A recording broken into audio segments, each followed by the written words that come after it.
Assalamualaikum sob. Alhamdulillah Mimin udah seneng banget kalian ngeklik video ini. Mimin doakan agar kalian selalu diberi kesehatan, murah rezeki, bahagia, dan tentunya bisa mampir ke sini lagi sob.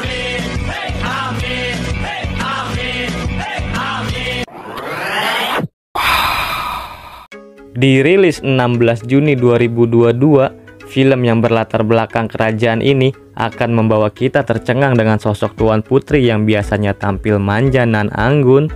Justru kali ini bertolak belakang dengan statusnya, di mana tertanam jiwa kesatria di dalam dirinya yang bercita-cita sebagai petarung sejati dengan kecerdasan dan bakat bertarungnya yang luar biasa gacor.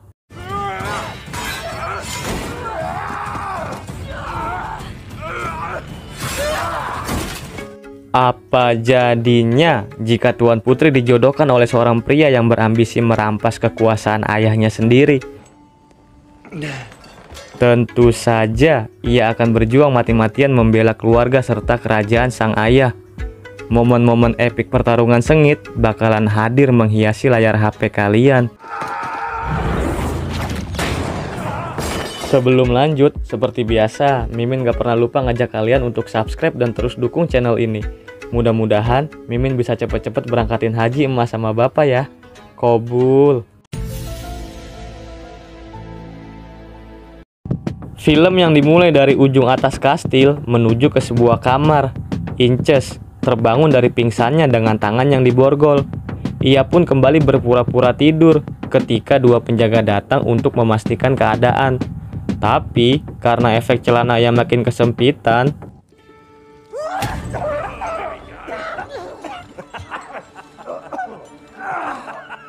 seketika Inces mematahkan jempolnya sendiri untuk meloloskan tangan kanannya. Lalu pemanasan pun dimulai dengan dua penjaga yang berusaha menjinakkan Inces. Dengan tusuk kondeknya, botak menjadi korban pertama. Karena terlalu meremehkan skill bertarungnya Inces, ia pun dipaksa menerima tendangan si Madun.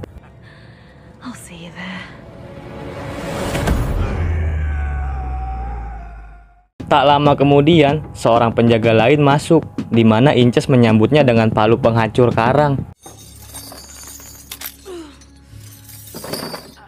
Setelah membuka borgol, Inces menata kamarnya seolah-olah ia masih di dalam. Menuju ke kamar mandi samping kamarnya, Inces pun dikejutkan oleh pemandangan di bawah sana, di mana Lord Julius, seorang putra diplomat kerajaan yang sedang menyandra keluarga beserta anggota kerajaannya Inces. Julius, if your father... Your father was a diplomat. Di sana, Julius melakukan itu karena ia tak terima dengan kelakuan Tuan Putri yang menolak pernikahannya. Padahal raja sendiri yang menjodohkan mereka. Violet, putri bontot raja, juga sependapat dengan kakaknya. Tapi Moira, tangan kanan yang sekaligus cengcemannya Julius, sontak bertindak dengan pecut tanpa kudanya. Listen and obey. Di saat Inces baru menyadari semua itu, tukang jagal bertubuh besar yang udah kebelet pipis masuk ke dalam. Ternyata Inces sudah terdahulu menyelam di dalam bak mandi sembari menahan nafasnya. Di lorong, Inces yang bingung mau ke sana mau ke sini serba salah. Akhirnya ia pun harus menghadapi tukang jagal yang teramat kuat. Berhasil menjatuhkan pedangnya, itu pun tak membuat Inces aman.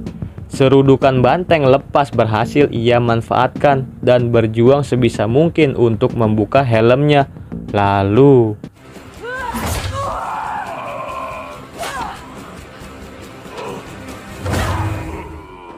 helm itu mengingatkan Inces di masa kecilnya yang sedang dilatih oleh seorang guru, Lin, di mana Inces ingin sekali menjadi petarung yang tangguh plus putri kerajaan yang anggun sesuai permintaan sang ratu. In future, keep it out of view of the palace. The king will not approve. Sementara di bawah, kepala penjaga yang bernama Kur mendapati teguran keras dari Julius setelah ia menemukan mayat penjaga yang tercebur di laut. Karena merasa curiga, Julius menyuruh Kur untuk memastikan keberadaan Inces di atas sana. Lalu, dengan satu jarinya, Kur memberi perintah pada penjaga gembrot untuk mengeceknya. Yes, up there. Go! Inces yang sedang bersembunyi sekaligus beristirahat, ia harus kedatangan tamu lagi. Secara diam-diam,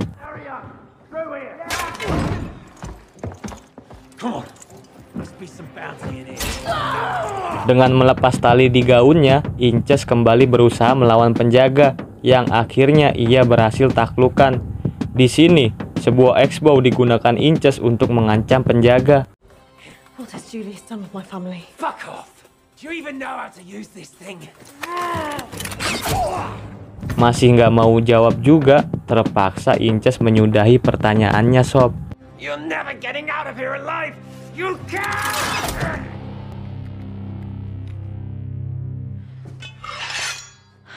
Inces kembali mengendap-endap dengan pedang yang sebelumnya ia ambil. Tapi karena terlalu banyak penjaga yang berpatroli, terpaksa ia harus bersembunyi. Karena susah untuk naik lagi, ia harus merelakan pedangnya. Agar terhindar dari para penjaga, ia terpaksa melewati jalan rahasia yang menuju kamarnya untuk mengambil sebuah pedang yang ia simpan selama ini. Diketahui bahwa pedang itu ia dapat dari Kai, satu master lagi yang mengajarinya selain Lin, di mana Inces berhasil meyakinkannya kalau ia pantas menjadi kesatria dan memiliki hati seorang prajurit. I would only entrust it to the hands of a true warrior. Inces yang sudah ready untuk mencari keluarganya, ia kembali melewati jalan rahasia itu lagi, sampai tak sengaja mendengar obrolan Julius dan Moira dari balik tembok. Usut punya usut, Julius yang hendak menikahi Inces karena ia berambisi menjadi seorang raja. Namun karena Inces menolaknya, Moira menyarankan Julius untuk membunuh sang raja, karena mereka berhasil menaklukkan kastil ini semalam. Lalu, di saat mereka lagi tukeran jigong, Inces menembuskan pedangnya ke tembok yang bermaksud untuk menusuknya. Akan tetapi, The king is asking for you. sementara si gembrot yang akhirnya berhasil sampai, ia cuma memastikan kondisi dari lubang pintu. Payah dah gajah bunting. Di sisi lain, sang raja berusaha membujuk Julius yang masih kekeh ingin menikahi putrinya secara paksa. Namun, semua itu percuma karena Julius juga berambisi menguasai tahta sang raja. Take him away. Tak kehabisan akal, Inces yang mencari jalan, ia berhasil menembus ke suatu ruangan yang sebelumnya ia anggap patung, ternyata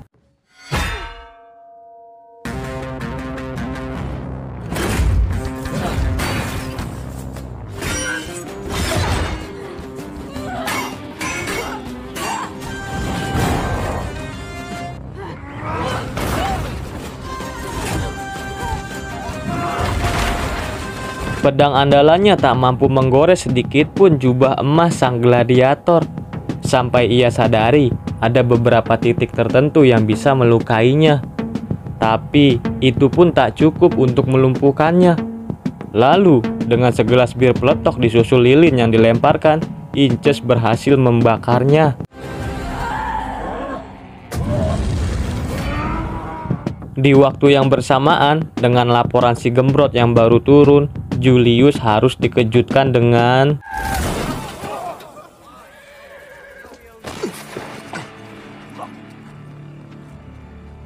Deal with this. No. di saat Moira memarahi si gembrot yang gak becus, seketika Kur membelanya dengan membandingkan Moira yang cuma bisa ngengkang di kasur Julius.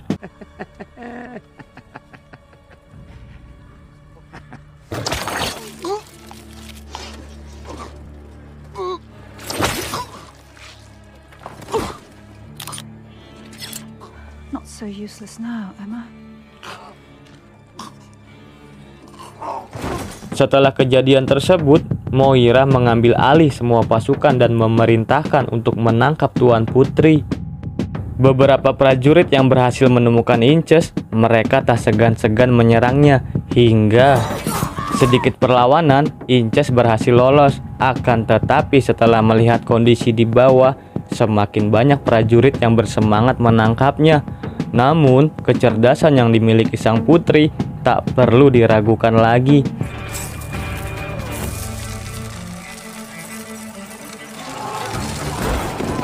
Dengan mudahnya ia melewati belasan prajurit yang masih tergeletak. Namun, ketua prajurit menghentikan langkahnya dan terpaksa harus berduel dengannya. Kekuatan yang jauh berbeda tak menyiutkan nyali Tuan Putri yang berjuang melawannya. Di saat terpojok, ia berhasil menumbangkannya.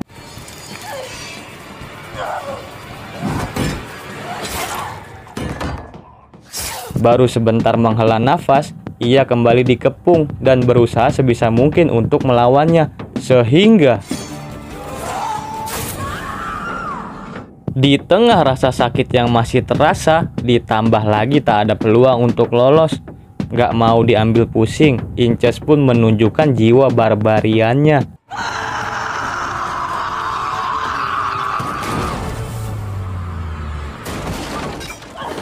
Baru sebentar berjalan, Inces harus terhenti langkahnya.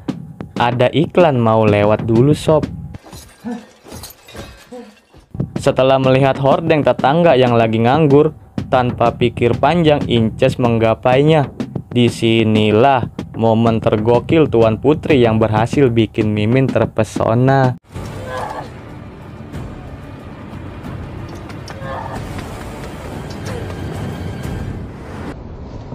Di dalam persembunyiannya, ia teringat akan sang ayah yang berniat menikahkan Inces dengan Julius. Dikarenakan raja tidak memiliki putra dan pewaris kerajaan, raja terpaksa menjodohkannya dengan Julius yang ia yakini bisa menjadi penerus kerajaan. Namun, Inces yang tak setuju, ia menolaknya karena Inces yakin dia bisa menggantikan peran sang ayah dengan jiwa kesatrianya. Raja yang sudah bulat tekadnya, ia pun tetap bersikeras dengan pernikahan tersebut. You will find it in yourself to do your duty. Belum lama bersembunyi, ia harus kedatangan seseorang dan langsung berusaha melawannya. Akan tetapi, dialah Lin yang secara diam-diam mencari Tuan Putri.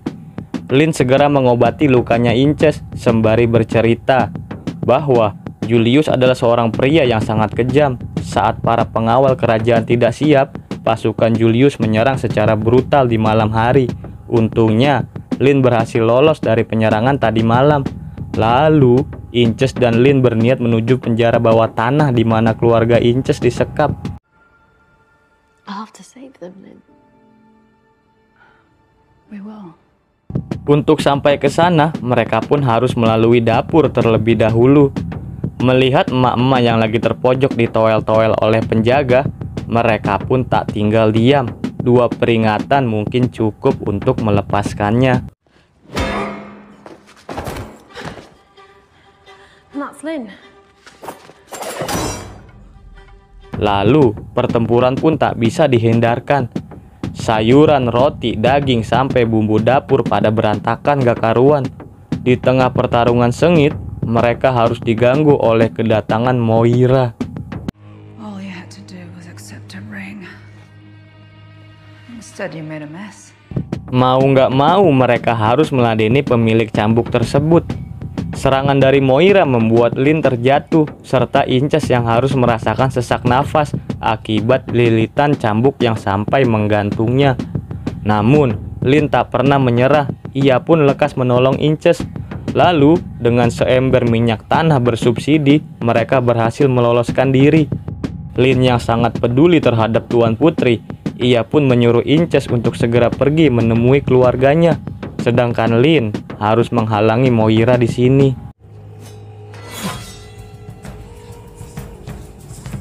Lewat perosotan waterboom Lipo Cikarang, Inces berbahasa-bahasa ria.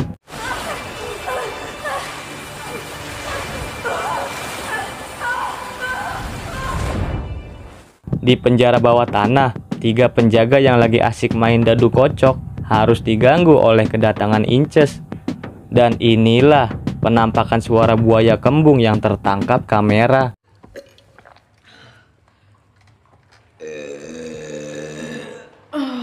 Sang ayah nampak terkejut di saat pertama kalinya melihat sosok Tuan Putri yang sesungguhnya. Setelah berhasil melumpuhkan kutu-kutu penjara, Inces pun bergegas membebaskan keluarganya. Akan tetapi...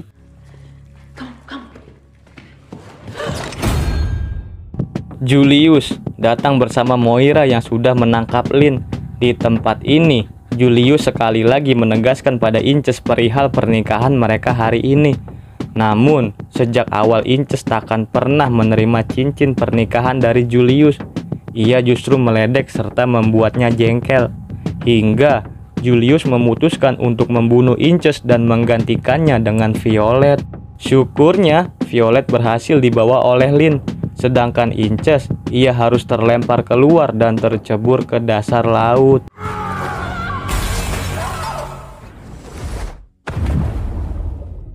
Akan tetapi, berkat pecahan kaca, ia berhasil melepas ikatan dan langsung kembali ke dalam istana. Baru melangkahkan kaki dari pintu, lagi-lagi Inces berjumpa dengan penjaga. Namun, hal itu tak begitu berarti ketika patung besi menimpanya, yang ternyata itu usaha dari Violet. Kemudian, mereka pun menuju gudang senjata rahasia di bawah istana. Tanpa pikir panjang, mereka pun langsung berubah ke mode tempur perang terbaik kerajaan ini. Hidden, quiet, alive. Yes, that's my goal. Di sisi lain, Julius bersiap mengadakan prosesi pernikahan paksanya dengan Violet, yang juga dihadiri saksi paksaan dari keluarga dan anggota raja dalam keadaan tangan terikat. Walaupun sampai saat ini Violet belum kunjung ditemukan. Tak lama berselang, Julius dan Moira dikejutkan oleh sosok Tuan Putri yang kembali muncul. She refuses death time and time again. Pertempuran besar-besaran pun tak bisa dihindarkan di lapangan istana sana. Puluhan prajurit berhasil ditumbangkan Inces dan Lynn. Momen-momen mendebarkan pun mereka lalui tanpa menyerah sedikit pun.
Di waktu yang bersamaan, Violet secara diam-diam datang dan memotong ikatan Master Kai. Tapi Julius yang sempat curiga, ia langsung memergokinya dan lekas membawa Violet ke hadapan penghulu. Di saat ijab kabul dimulai, Lynn berhasil masuk, dibarengin oleh Master Kai beserta yang lain membantu Lynn berjuang. Sementara Inces yang masih di luar harus berhadapan dengan Moira yang tiba-tiba menghalanginya. I underestimated you. That's okay. I'm used to that. Pertempuran di dua tempat berjalan sengit secara bersamaan. raja yang berusaha melawan Julius harus terkena sabetan pedang darinya. Sedangkan Inces yang di luar, ia selalu berjuang sebisa mungkin meladeni cambukan pecut tanpa kudanya Moira. Walaupun pedang yang terlepas karena cambuknya, Inces takkan pernah menyerah. Dengan tangan kosongnya ia berhasil membalikan keadaan, lalu membalas perlakuan Moira yang sebelumnya ia rasakan.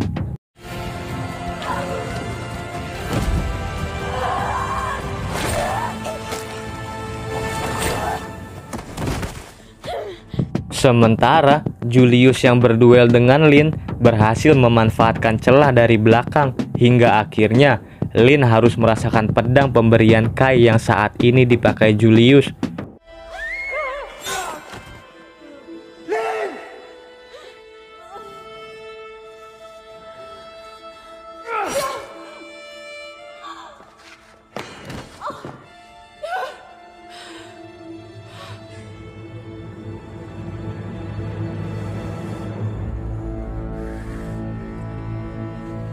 Tak mau tinggal diam, Inces yang baru saja mengalahkan Moira, ia langsung menghadapi Julius. Karena kedua tangan Inces yang menahan pedang, Julius dengan satu tangannya berhasil menusuk Inces.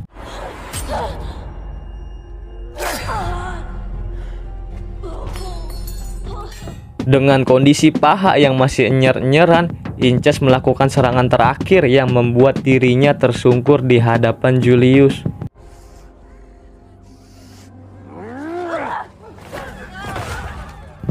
Di saat Inces dibuat berlutut di kakinya Julius, dengan sombongnya ia pun mendeklarasikan dirinya sendiri sebagai penguasa di kerajaan ini. Kesabaran serta fokus itu yang selalu diajarkan oleh kedua guru besarnya, sampai Inces menemukan kelengahan dari Julius yang akhirnya ia bisa menyudahi semua ini, sob. It was never yours.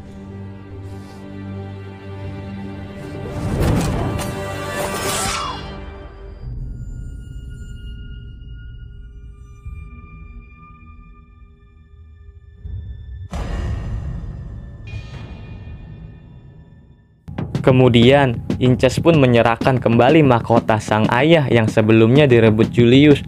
Lalu, dengan adanya peristiwa besar seperti ini, raja pun tersadar dan mengangkat Tuan Putri sebagai penerus raja dan pewaris kerajaan. Henceforth, the daughters of this kingdom make their own fate, just as my daughter has done today.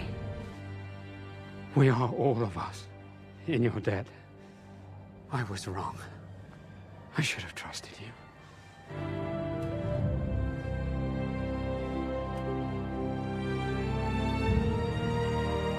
Belum habis rasa bangganya, Inces pun kembali terharu akan kedua master yang masih terselamatkan.